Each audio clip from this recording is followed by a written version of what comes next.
So hello guys and welcome back to new video. दोस्तों आज की वीडियो काफ़ी खास होने वाला है क्योंकि दोस्तों मैं आज रिव्यू करने जा रहा हूँ होंडा SP 125 की फर्स्ट राइड रिव्यू। इस बाइक की दो वीडियो मैंने अपलोड कर चुका हूँ मेरे चैनल पे, जहाँ पे एक वाले वीडियो में मैंने इस बाइक की पूरा का पूरा रिव्यू बना चुका हूँ और दूसरे वाले वीडियो में मैंने इस बाइक की जो TFT डिस्प्ले है उसके बारे में काफ़ी डिटेल में आपको बताया था। तो दोस्तों आज जो वीडियो होने वाला है इस वाले वीडियो में मैं आपको इस बाइक की जो फर्स्ट राइड रिव्यू है उसके बारे में डिटेल्स में शेयर करूँगा आपके साथ। और दोस्तों मैं काफ़ी एक्साइटेड हूँ इसलिए क्योंकि ये बाइक अभी इंडिया में काफ़ी पॉपुलर है, लोग बहुत पसंद कर रहे हैं इस बाइक को। तो मुझे लगता है कि मेरा जो पॉइंट ऑफ व्यू है वो आपके साथ शेयर करना आपके लिए काफ़ी फायदेमंद होगा। तो दोस्तों शुरू करते हैं इस बाइक की फर्स्ट राइड रिव्यू के बारे में। लेकिन दोस्तों मैं आपको फर्स्ट ऑफ ऑल दिखाऊंगा इस बाइक की कीज़ के बारे में, फिर मैं कहूँगा इस बाइक की प्राइस के बारे में, फिर दोस्तों हम लोग शुरू करेंगे इसकी फर्स्ट राइड रिव्यू के बारे में। दोस्तों फर्स्ट ऑफ ऑल तो इस बाइक की अगर मैं कीज़ आपको दिखाऊँ तो कुछ इस तरह का कीज़ आपको मिलता है। देख सकते हो दोस्तों यहाँ पे आपको होंडा का जो लोगो ब्रांडिंग है वो मिलता है, इस तरह भी वही सेम टाइप का आपको कीज़ दिया गया है। और दोस्तों अगर मैं इस बाइक की अगर मैं प्राइस के बारे में बात करूँ दोस्तों, मैं अभी हूँ रत्नाउंडेश्वर में जो कि जलपाईगुड़ी वेस्ट बंगाल में। इस जगह को बेसिकली बजरापाड़ा कहते हैं दोस्तों। और इस जगह में अगर दोस्तों मैं होंडा SP 125 की टॉप वेरिएंट जो है जगह जहाँ पे आपको डिस्क ब्रेक मिलता है, इस वेरिएंट का अगर मैं आपको प्राइस के बारे में बताऊँ दोस्तों तो इसका प्राइस होता है लगभग 1.24 लाख के करीब, मतलब 1,24,000 रुपये के आसपास होता है इसका ऑन रोड प्राइस एक्चुअली। दोस्तों अगर इस बाइक की अगर मैं वेरिएंट की बात करूँ, इस बाइक में दो वेरिएंट अवेलेबल है। ऑब्वियसली डिस्क वेरिएंट की जो है उसका ही प्राइस के बारे में आपको बताया था। और दोस्तों ड्रम वेरिएंट में कुछ फीचर्स यहाँ पे कम दिया गया है, डिस्क वेरिएंट में कुछ फीचर्स ज़्यादा है। दोस्तों मैं चाहता हूँ कि राइड रिव्यू करने से पहले मैं आपको थोड़ी बहुत इस बाइक की जो फीचर्स दिया गया है उसके बारे में मैं आपको फर्स्ट ऑफ ऑल बात कर लेता हूँ आपसे। फर्स्ट ऑफ ऑल दोस्तों यहाँ पे आपको फुल्ली LED जो हेडलाइट है वो यहाँ पे मिलता है। यहाँ पे आपको DRL भी दिया गया, DRL को थोड़ा एक्सटेंशन यहाँ पे कर दिया गया। अगर मैं इसको ऑन करूँ देख सकते हो कुछ इस तरह का आपको जो हेडलाइट है वो यहाँ पे मिलता है। फुल्ली LED वाला है, यहाँ पे आपको वर्टिकली और हॉरिजॉन्टली दोनों तरफ से यहाँ पे आपको डिवाइड कर दिया गया है और दिखने में काफ़ी अच्छा लग रहा है दोस्तों। यहाँ पे देख सकते हो यहाँ पे आपको DRL जो मिलता है, यहाँ पे DRL को थोड़ा बहुत एक्सटेंशन कर दिया गया है। क्यों दिया गया है मुझे मालूम नहीं है दोस्तों, शायद ये दिखने में थोड़ा अच्छा लग रहा है, अच्छा तो लग रहा है एक्चुअली। और ये काफ़ी बल्कि टाइप का लग रहा है दोस्तों, अच्छा लग रहा है दिखने में। आपको कैसा लग रहा है बताइए कमेंट सेक्शन में। यहाँ पे आपको LED मिलता है दोस्तों, पीछे में भी आपको फुल्ली LED जो टेल पोर्शन है वो मिलता है। पहले आपको दोस्तों ये जो पोर्शन था यहाँ पे आपको हाइड्रोजन मिलता था, लेकिन अभी 160 SP 160 में जो आपको मिलता था वही सेम टेल आपको यहाँ पे पीछे में मिलता है अभी SP 125 में। यहाँ पे आपको जो फ्लेक्सिबल टाइप का हाइड्रोजन वाला इंडिकेटर मिलता है, सामने पीछे में बोथ आपको सेम टाइप का यहाँ पे इंडिकेटर मिलता है दोस्तों। यहाँ पे आप लोग देख सकते हो ब्लू कलर में आपको बाइक दिया गया है, सामने में यहाँ पे ब्लू है, पीछे में आपको ब्लैक कर दिया गया है। इस तरह से यहाँ पे कलर ऑप्शन प्रोवाइड कर दिया गया है। जो रिव्यू मैंने बनाया था दोस्तों उस वाले वीडियो में मैंने इस बाइक की कलर ऑप्शन के बारे में, बाकी जो इसका वेरिएंट है उसके बारे में डिटेल्स में आपको बताया था। मैं आई बटन में लिंक दे दूँगा, आप चाहो तो वहाँ पे चेकआउट कर सकते हो। दोस्तों अगर मैं सामने की सस्पेंशन की बात करूँ, यहाँ पे टेस्को सस्पेंशन मिलता है, यहाँ पे आपको मिल जाएगा हाइड्रोलिक का सस्पेंशन जो कि रेड कलर में है और इसका कलर कॉम्बिनेशन काफ़ी अच्छा यहाँ पे दिया गया है। अगर मैं दोस्तों व्हील की बात करूँ, सामने में आपको मिलता है 18 इंच का अलॉय व्हील, पीछे में भी आपको 18 इंच का ही अलॉय व्हील मिलता है। लेकिन दोस्तों सामने में आपको मिलता है 80/100 सेक्शन का नॉन रेडियल ट्यूबलेस टायर, पीछे में आपको मिलता है 100/80 सेक्शन का नॉन रेडियल ट्यूबलेस टायर। दोस्तों अगर मैं ब्रेकिंग की बात करूँ देख सकते हो यहाँ पे आपको 240 mm का आपको यहाँ पे जो डिस्प्ले है वो मिलता है। उसके साथ दोस्तों आपको यहाँ पे मिलता है single caliper single piston disc brake Nissin की तरफ से। पीछे में आपको ड्रम मिलता है, जो ड्रम वेरिएंट है वहाँ पे आपको सामने पीछे दोनों तरफ ही आपको 130 mm का ड्रम ब्रेक मिल जाएगा। दोस्तों यहाँ पे आपको ABS तो नहीं मिलता, लेकिन आपको यहाँ पे मिल जाएगा सेंट्रल ब्रेकिंग सिस्टम। देख सकते हो यहाँ पे सेंट्रल ब्रेकिंग सिस्टम का जो काम है, यहाँ पे जो स्प्रिंग है देख सकते हो कुछ इस तरह से काम करता है। जब मैं पीछे का ब्रेक प्रेस करूँगा ऑटोमेटिकली सामने का जो ब्रेक है वो एक्टिवेट हो जाता है, देख सकते हो कुछ इस तरह से आपको यहाँ पे। दोस्तों सिर्फ सामने का पोर्शन ही नहीं, ये देख सकते हो यहाँ पे जो टैंक है ये भी काफ़ी बल्कि टाइप का लगता है। जब मैं बैठूंगा यहाँ पे तब मैं इसके बारे में काफ़ी डिटेल्स में बात करूँगा आपसे। और देख सकते हो टैंक को थोड़ा एक्सटेंशन यहाँ पे कर दिया गया, इसकी वजह से इसका जो बल्कि वाला लुक है वो काफ़ी अच्छा लगता है। सिर्फ सामने में ही नहीं दोस्तों, नीचे में भी थोड़ा एक्सटेंशन कर दिया गया, इसके लिए इसका जो ये वाला पोर्शन है काफ़ी भरा भरा हुआ सा लगता है और अच्छा लगता है दिखने में।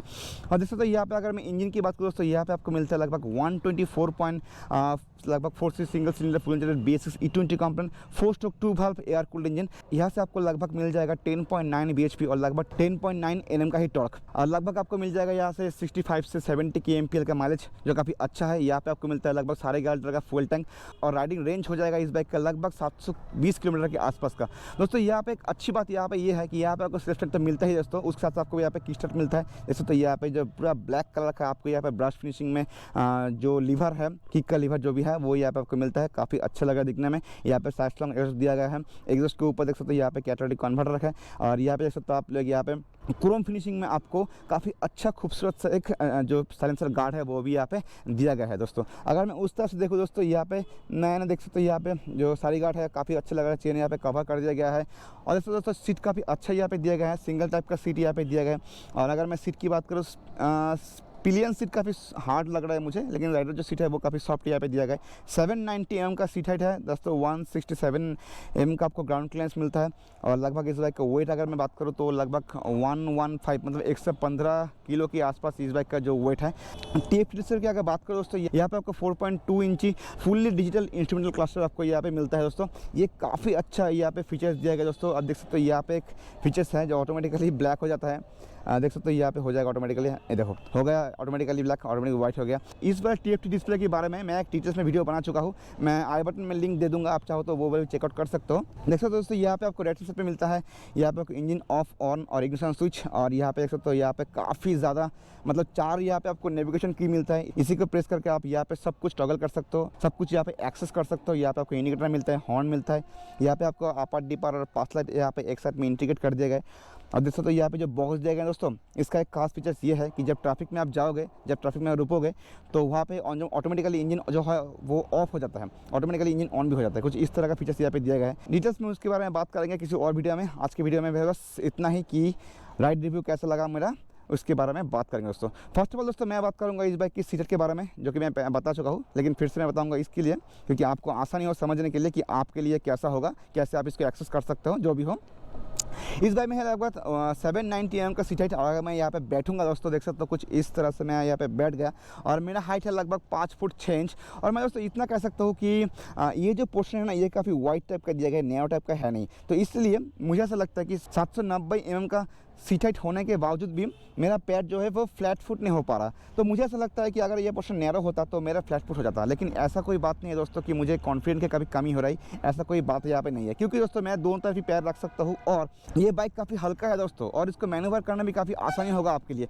सो उसके हिसाब से देखा जाए तो ये काफ़ी अच्छा ही है मेरे लिए। तो एक ग्रीन फ्लैग है, कोई दिक्कत वाली बात नहीं है। जैसे तो यहाँ पे आपको नॉर्मल जैसे हैंडल बार होता है कुछ वैसे ही आपको ब्लैक टाइप का हैंडल बार यहाँ पे दिया गया है, बार एंड वेट भी यहाँ पे दिया गया है। लुक भी काफ़ी अच्छा लगा दिखने में, यहाँ पे ग्रिप करना भी काफ़ी आसान हो रहा है। मेरे से काफ़ी दूर तो नहीं है ये, काफ़ी मतलब काफ़ी आसानी से मैं ये पकड़ सकता हूँ। और मुझे ऐसा लगता है कि मेरा हाइट काफ़ी कम है, अगर मेरे लिए काफ़ी आसानी होगा तो आपके लिए तो आसानी हो ही जाएगा दोस्तों। इस बाइक में कोई भी दो राय है नहीं, इसको मूव करना भी काफ़ी आसान है क्योंकि ये काफ़ी हल्का ही है बाइक, कोई दिक्कत वाली बात तो है पे है नहीं। और देख सकते दोस्तों यहाँ पे इतनी धूप में मैं एकदम मेरे पीछे ही धूप है, तो यहाँ पे जो रिफ्लेक्टर आ रहा है सन का, यहाँ पे कोई भी प्रॉब्लम यहाँ पे क्रिएट नहीं कर रहा है, क्योंकि मैं कह सकता हूँ कि यहाँ पे जो भी डिस्प्ले का जो भी कलर कॉम्बिनेशन या फिर ब्राइटनेस जो कहूँ और जो फॉन्ट है यहाँ पे ऐसी तरह से यहाँ पे यूज़ किया गया है दोस्तों, आप आसानी से सब कुछ यहाँ पे रीड कर सकते हो। आपके कोई भी दिक्कत होने वाला है नहीं इस सब को रीड करने में। और काफ़ी अच्छा बोल्ड टाइप का फॉन्ट यहाँ पे दिया गया है, और आप लोग कैमरे में देख ही सकते हो कितनी आसानी से मैं यहाँ पे सब कुछ देख सकता हूँ। तो चलो दोस्तों शुरू करते हैं इसकी राइड रिव्यू और शेयर करते हैं आपको इस बाइक के बारे में। फर्स्ट ऑफ ऑल तो मैं सुनाऊंगा आपको इस बाइक की एग्जॉस्ट साउंड। तो अगर मैं इसको ऑन करूं और यहाँ पे दोस्तों आपको मिलता है silence start with ACG features, तो जस्ट प्रेस करने से ये ऑन होना चाहिए, और हाँ ऑन हो भी गया। और अगर मैं इसको आपको एग्जॉस्ट साउंड सुनाऊं, कुछ इस तरह से आपको मिलता है एग्जॉस्ट साउंड। देखो दोस्तों होंडा के बारे में मैं आपको कहना चाहूँगा कि होंडा की सभी बाइक में ऐसा ही कुछ आपको एग्जॉस्ट साउंड मिलता है, काफ़ी निम्बल टाइप का, काफ़ी कम आपको एग्जॉस्ट साउंड मिलता है। यहाँ पे क्रैकल साउंड मतलब भर भर भर ऐसा कुछ साउंड आपको यहाँ पे नहीं मिलने वाला।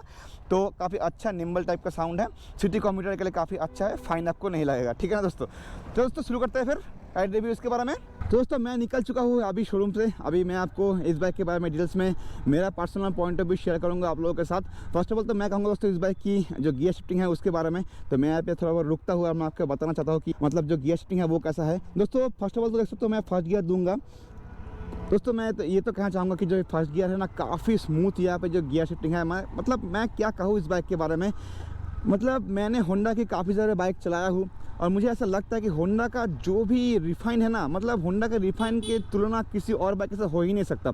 जब भी मैंने इस बाइक के फर्स्ट गियर दिया मुझे काफ़ी स्मूथ टाइप का यहाँ पे मुझे गियर शिफ्ट है उसका मतलब स्मूथनेस मुझे फील हुआ, और काफ़ी सेकंड गियर भी काफ़ी अच्छा हुआ, थर्ड गियर भी काफ़ी स्मूथ टाइप का अभी यहाँ पे दिया गया है। और देख सकते हो दोस्तों काफ़ी स्मूथली मैं बाइक को चला रहा हूँ, मुझे कोई भी दिक्कत हो नहीं रहा। दोस्तों अगर मैं इस बाइक की कंफर्ट के बारे में बात करूँ आपसे, फर्स्ट ऑफ ऑल तो मैं कहना चाहूँगा देख सकते हो हैंडल बार जो है काफ़ी अच्छा यहाँ पे हैंडल बार दिया गया है, काफ़ी मतलब ज़्यादा वाइड तो नहीं दिया गया है, मतलब जो हैंडल बार है वो मेरा ही करीब है, ज़्यादा दूर नहीं है मुझसे। और दूसरा ये है कि जो मेरा फुट टेस्ट है काफ़ी अच्छा यहाँ पे देख सकते हो, मतलब काफ़ी कंफर्टेबल टाइप का यहाँ पे फुटेज दिया गया है, ज़्यादा आगे भी नहीं दिया गया है, ज़्यादा पीछे भी नहीं दिया गया है, काफ़ी कंफर्टेबल टाइप का फुटेज यहाँ पे दिया गया है। फुटेज में ग्रिप दिया गया है, तो वाइब्रेशन मुझे ऐसा लगता है कि कम यहाँ पे फील होगा। बाकी जब मैं हाई स्पीड में जाऊँगा तब मैं उसके बारे में आपको डिटेल्स में समझाऊँगा कि कैसा मुझे फील हो रहा है वहाँ पे।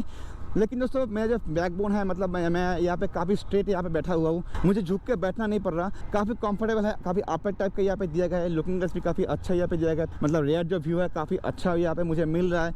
और एक दोस्तों यहाँ पे मैं ये कहना चाहूँगा कि इस बाइक के जो वेट है ना काफ़ी कम यहाँ पे दिया गया है, तो इस बाइक को मैन्यूवर करना भी काफ़ी आसान हो रहा है मेरे लिए। और 18 इंच का जब भी व्हील यहाँ पे दिया गया है, तो ऑब्वियसली आप ये एक्सपेक्ट कर सकते हो कि जब भी कोई पॉट होल्स या फिर कोई भी मतलब टूटा हुआ रोड आपको मिलेगा, वहाँ पे इस बाइक का जो टायर है या फिर इस बाइक का जो भी एलॉय व्हील है वो काफ़ी अच्छा आपको कंफर्ट प्रोवाइड करेगा। क्योंकि 18 इंच का एलॉय व्हील है, तो आप ये तो एक्सपेक्ट कर ही सकते हो कि वहाँ पे आपको काफ़ी कंफर्टेबल फील करवाएगा। उसके बाद दोस्तों अगर मैं इस बाइक की सस्पेंशन की बात करूँ ना, मैं देख सकता हूँ यहाँ पे सामने में दोस्तों एक बात तो मैं कहना चाहूँगा यहाँ पे कि इस बाइक का जो सस्पेंशन है, पीछे वाला सस्पेंशन की बात मैं ये करूँगा कि पीछे वाला जो सस्पेंशन है दोस्तों उसका काफ़ी हार्ड टाइप का मुझे फील हुआ, लेकिन जो सामने वाला सस्पेंशन है वो काफ़ी सॉफ्ट मुझे फील हो रहा है। मतलब मैं ये कहना चाहूँगा कि पीछे वाला जो सस्पेंशन है वो उसका शायद मुझे पता नहीं है दोस्तों, मतलब मुझे ऐसा लगता है कि पीछे वाला सस्पेंशन जो सेटिंग है वो काफ़ी हार्ड टाइप का किया होगा, लेकिन सामने का सस्पेंशन है वो काफ़ी मुझे अच्छा यहाँ पे फील हो रहा है।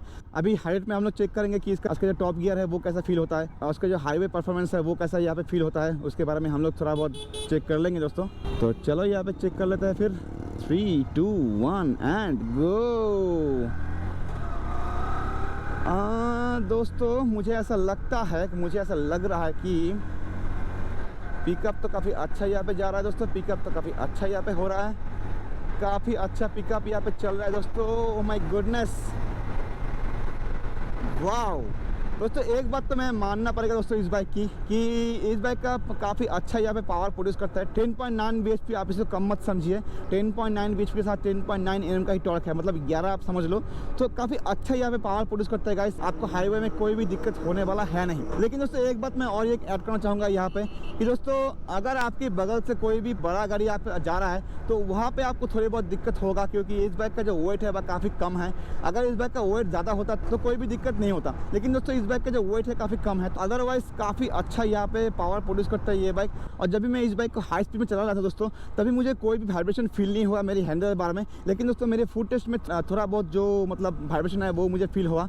अगर दोस्तों मैं इस बाइक की लो एंड टॉर्क को चेक करके देख सकते हो यहाँ पे आप लोग, मैं 5 गियर पे हूँ और दोस्तों मैं हूँ लगभग 3000 RPM के आसपास। देख सकते हो यहाँ पे मैं पिकअप दे रहा हूँ, कोई भी स्टॉपिंग यहाँ पे नहीं हो रहा, कोई भी दिक्कत होने वाली बात यहाँ पे नहीं है दोस्तों।